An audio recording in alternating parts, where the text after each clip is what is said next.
there was a lot of intersection of good business practices with the philosophies of improv. I think what surprised me about the workshop is how applicable it is to business life and corporate life in particular, and how you got to think on your feet, and this workshop provides you those skills and tools. How to be creative, that's really important as well.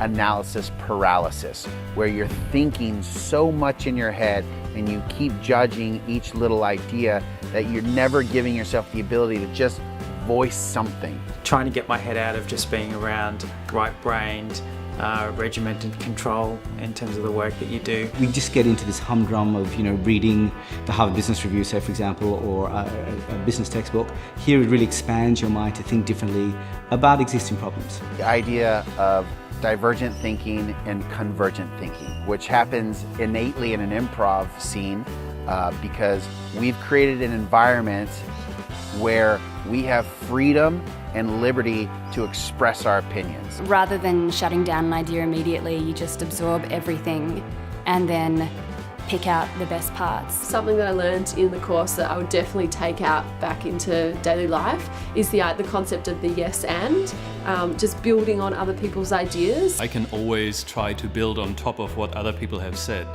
rather than pitching a new idea or trying to negate the idea that is on the table. In my job, it's always important to involve the client and sort of see where it takes us together. The philosophy is ensemble. We're working together as a team. I'm looking out for you, you're looking out for me, and because of that, we are all going to succeed. You're responsible for your teammates as well as yourself, and in the office, I think that's critical to have good teamwork and have good progress. There's three key elements to growing and moving in a positive direction. React, adapt, communicate. You think something's going to go a certain way and you want it to go that way, and then it doesn't, and you react to that, obviously, you adapt to it, and then communicate how you feel about it, and then move forward. It's the flexibility of that is fantastic.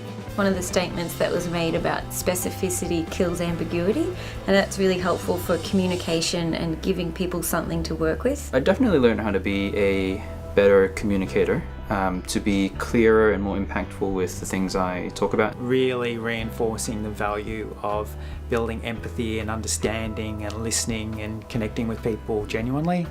We show you how the philosophies of improv connects with your business based on true practicality and proven scientific method.